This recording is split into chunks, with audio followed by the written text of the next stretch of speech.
questions, please.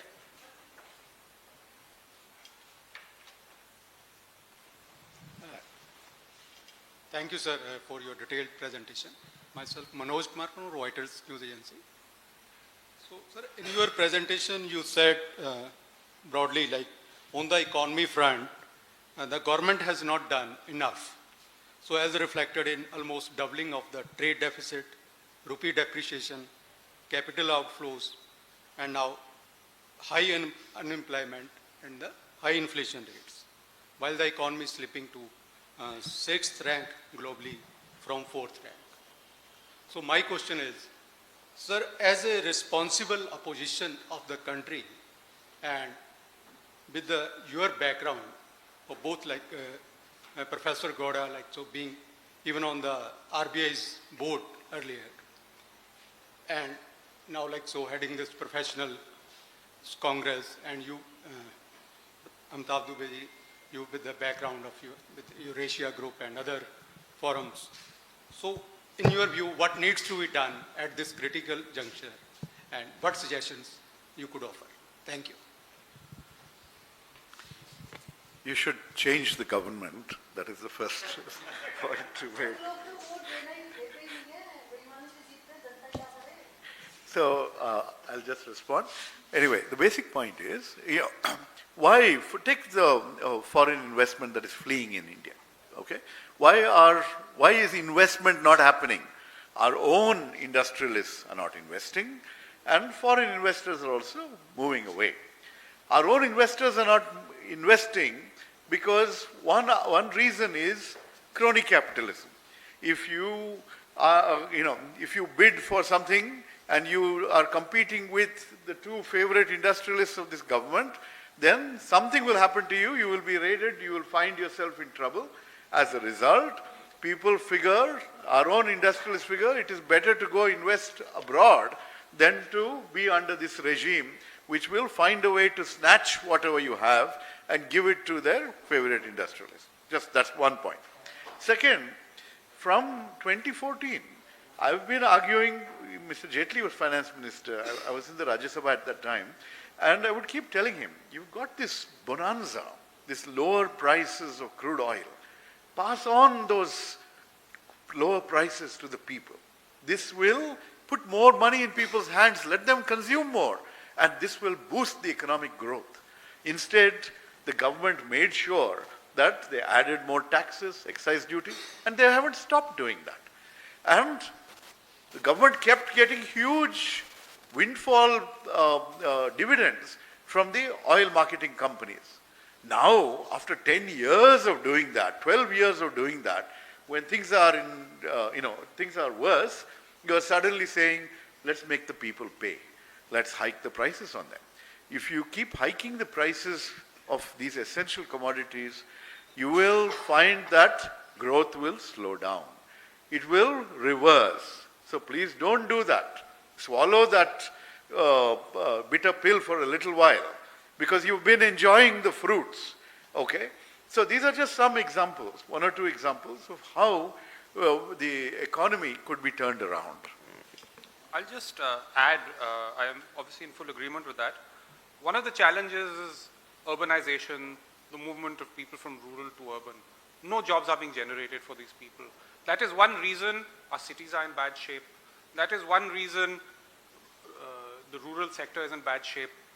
If we get private investment going, which means abandoning Raid Raj, which means bringing back the money that is being squirreled away outside by our industrialists, raising the investment rate, then the jobs will be generated. And the second point I would just make is social capital, that the Indian dream has fallen short because health and education is not seeing the kind of investment it needs and the quality it needs, and we are seeing that every day. So these are the few things that are so obvious to do, but it's a puzzle why the government is not doing them. Yeah, just when he mentions social capital, I want to point out that people hesitate to invest in countries where there is division and violence and hatred. And if anything has increased very much under Modi Sarkar, it is division, hatred, violence, the lack of the rule of law. When you have bulldozer Raj, when you have all this, people realize that this is not, that this is what is on the surface is not the reality. Let us stay away from such dangerous places. Sir, I have two questions. One is that the government has planned a series of events on its completion of 12 years. So, what is your response to these events in times of an economic situation which is unfavorable, as you've pointed out? And the second question is that often the argument given from the government side is that though the prices are going up, prices of gas cylinder has increased, but it is better, comparatively better. We are doing better on when compared with other neighboring countries or other countries. So, what is your response to that argument? Thank you. Our Indians' per capita income has fallen below that of Bangladesh. So that's just one illustration. But, this notion that they are going to be celebrating 12 years, that they're going to do anyway, though it's all prachar, right? And just keep people deluded, people distracted, just new slogans, Atmanirbhar, okay? Things like that, okay? Every time some new slogan will come, some new distraction will come. This is one more. But people are seeing the reality. And actually, I must say that even in the world of the media, which had become a place where everyone was self-censoring, and no one would criticize this government, no one would cover our criticism in a proper manner, today you're seeing everyone talking about things are not so good anymore, what is going wrong, things like that. So slowly, people are getting a little bit more courage to explain, to show that the emperor has no clothes. Essentially, this is what, let them keep doing their prachar. People's lived reality is different. As a responsible opposition, our job is to expose this government's failures and show people that if the price of every essential commodities has doubled and your income has not doubled, then you're in deep trouble. This is happening. Look at people's savings. Look at people's debt burdens. Everything has gone up. So people living through that, and to distract them, all this drama. Sir मैं मोहित दुबे हूँ ABP news से। जो भी मुद्दे आपने उठाए हैं press conference के माध्यम से, ये बड़े मुद्दे हैं और इन मुद्दों को ज़मीन पर लेकर जाना, जनता को बताना, जनता को समझाना बहुत ज़रूरी है। इसको लेके कोई पार्टी की रणनीति है कि ज़मीन पे कैसे लेके जाएंगे, महिलाओं को, पुरुषों को, युवाओं को समझाएंगे? पार्टी की कोई है रूपरेखा? देखिए, ये जो मुद्दे हमने उठाए हैं काफ़ी समय से हम उठा रहे हैं, और मेरा मानना है कि अब जो आवाम है, जो जनता है, उनको अच्छी समझ आ गई है कि उनकी जो, जैसे प्रोफेसर गार्डनर ने कहा, लिव्ड रियलिटी, उनका अपना अनुभव क्या है अब सब दिख रहा है। जब आप गैस का दाम बढ़ा देते हैं, जब आप सिलेंडर काट देते हैं, तो हमें बताने की ज़रूरत नहीं है, लोगों को दिख जाता है कि क्या हो रहा है। और आजकल सोशल मीडिया पे हमारा पूरा प्रचार चल रहा है। अब नेशनल मीडिया भी ये जो अक्सर जो हमारे मुद्दे उठाती नहीं है, अब ये जो मुद्दे हैं वो नेशनल मीडिया भी, मतलब जो नेशनल मीडिया के कई लोग हैं, मैं गोदी मीडिया की बात कर रहा हूँ, वो भी अब दिखाने को मजबूर हो रहे हैं, क्योंकि उनके जो व्यूअर्स हैं उनको भी महसूस हो रहा है कि ये सब हो रहा है। तो मेरा मानना है कि इसकी जानकारी अच्छे से लोगों को पहुंच रही है और हम इस पे प्रयास करते रहेंगे।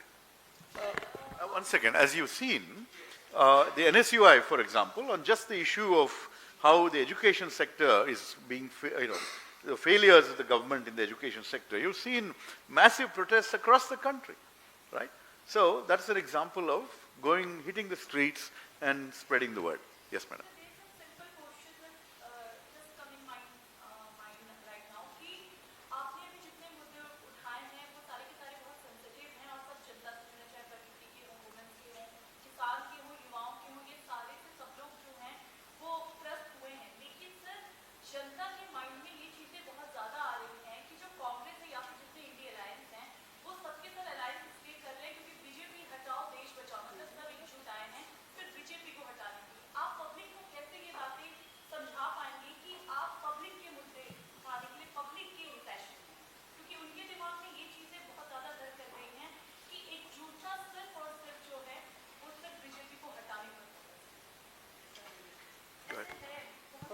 देखिए, इस सरकार ये जो नीतियां हैं जिनके कारण जनता त्रस्त है, ये किसकी नीतियां हैं? ये सरकार की नीतियां हैं, मोदी सरकार की नीतियां हैं। तो अगर नीतियां बदलनी है तो सरकार बदलनी है, ये जाहिर है। तो इसमें दो राय हो नहीं सकती कि जो विपक्ष की क्या भूमिका है कि लोगों तक मुद्दे पहुंचाना, और जब चुनाव होता है तो परिवर्तन लागू करवाना, या प्रचार के माध्यम से जब चुनाव होता है फिर नई सरकार आएगी। तो ये कहना कि हम सिर्फ बीजेपी हटाना चाहते हैं, हम बीजेपी क्यों हटाना चाहते हैं? हम बीजेपी इसलिए हटाना चाहते हैं क्योंकि उनकी नीतियां जो हैं वो गलत हैं, और हम दूसरी नीतियां लाना चाहते हैं जिससे लोगों का भला होगा। तो ये सीधी सी बात है, इसमें कंट्रोवर्सी की क्या जगह है?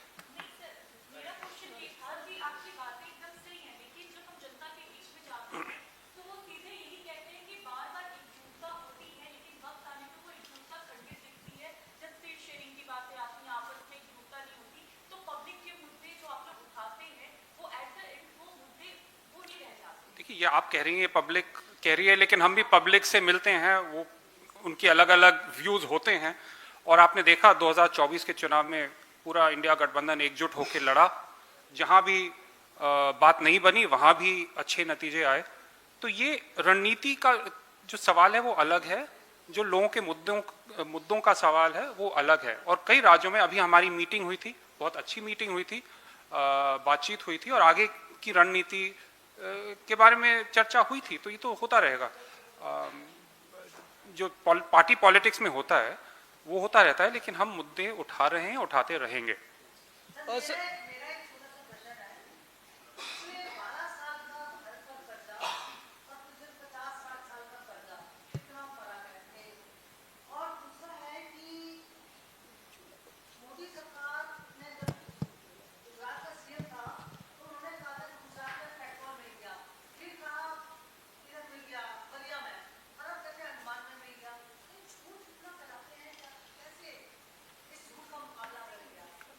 देखिए, जो कर्जा का सवाल है वो स्टेटिस्टिक्स तो इनकी टीम के पास है, वो तो दे सकते हैं, लेकिन सीधी बात है कि जितना अभी भारत का कर्ज है वो उसके कई ज्यादा गुना ज्यादा है पिछले 70 साल के हिसाब से। अब दूसरी बात है कि क्या था सवाल? हाँ, गुजरात। देखिए सीधी सी बात है कि लोग कहते हैं फ्रीबीज की चर्चा होती है।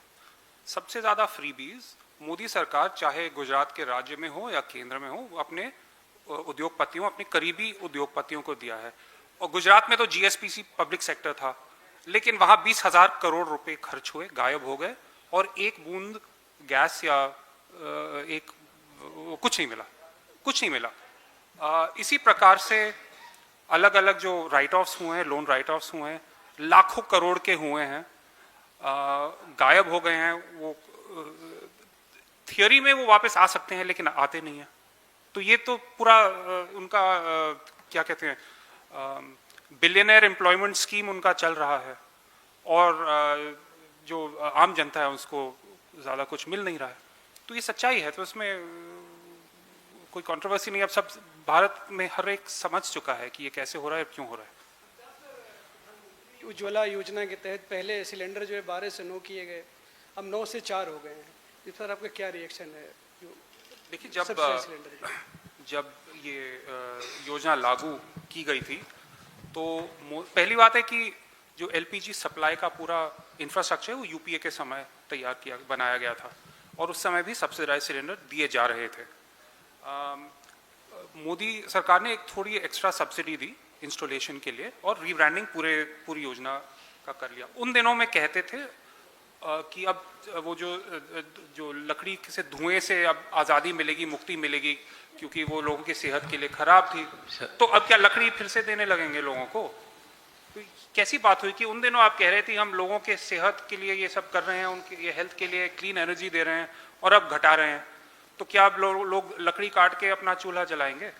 तो ये अजीब सी बात है। तो उनको समझाना चाहिए कि ये क्यों हो रहा है, कैसे हो रहा है, और चुनाव के समय कैसे इसके बारे में इतनी शांति रही। See, the fact that they announced this and the news came to people on the day they're celebrating their 12th anniversary, it shows how little they care for people and their concerns and their health and their realities, how their difficulties of life. That is the real story. Not just have they been reducing the number of cylinders available, but they don't care about when they're going to be hurting the people. That is the real tragedy. मेरे दो सवाल हैं। एक तो research अच्छी है, लेकिन sir ये हिंदी में हो तो और ज़्यादा अच्छा है, हिंदी में। दो सवाल हैं। पहला सवाल ये कि 29 किसान रोजाना मर रहे हैं, ऐसा डाटा है, डाटा बोल रहा है, और 15 लाख करोड़ के आसपास कॉर्पोरेट का राइट ऑफ हुआ है।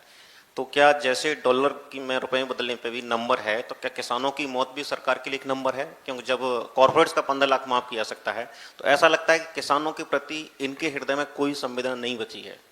देखिए, सीधी सी बात है, जब तक ये किसी भी प्रकार खिलवाड़ करके चुनाव जीतते रहेंगे, इनको कोई परवाह नहीं। किसान को क्या हो, मजदूर को क्या हो, हाउसवाइफ को क्या हो, विद्यार्थियों को क्या हो। आपने तो खुद ही बात रख ली सामने कि एक तरफ इतने राइट ऑफ्स हो रहे हैं और दूसरी तरफ किसानों के साथ क्या हाल हो रहा है। अब किसानों का आंदोलन भी हुआ था, आपको याद है, लेकिन उसके बाद क्या हुआ, उन्होंने जो काले कानून है वो वापस ले लिए, लेकिन अब स्थिति वही की वही रह गई है। तो इसका एक ही जवाब है, इस सरकार, इस निकम्मी और क्रूर सरकार को हटाना। इसके अलावा कुछ नहीं बदलने वाला है। देश की जनता को ये बात अब समझ में आ रही है। 12 साल हो चुके हैं, उन्होंने क्या किया है? कुछ नहीं किया है। तो ये सच्चाई है। दूसरा, विकसित भारत की बोलते हैं 2047 की, जबकि एजुकेशन बजट कम किया गया और एजुकेशन में जो गड़बड़ियाँ आ रही हैं वो कैसे भी माफी के काबिल नहीं है। तो क्या लगता है 2047 में जो आज से 20 साल बाद जो बच्चे बड़े होंगे, तो क्या नीट के पेपर के लीक वाले या सीबीएसई बोर्ड में फेल होने वाले 2047 विकसित भारत होंगे? देखिए, विकसित भारत अब 2037 उन्होंने कर दिया, क्योंकि पहले इसका कहा था 2022 तक विकसित होगा, सब ठीक हो जाएगा। अब कुछ हुआ नहीं, तो अब डेडलाइन 47 तक पहुंचा दिया है। अब मोदी जी तो नहीं रहेंगे 47 में, उनका कैबिनेट भी नहीं रहेगा, तो कुछ भी कह सकते हैं। सच्चाई ये है कि अगर आपको विकसित भारत चाहिए 2047 के लिए, आपको नई सरकार चुननी पड़ेगी, और 2029 में यही होने वाला है, मेरा मानना है। Thank you very much. धन्यवाद।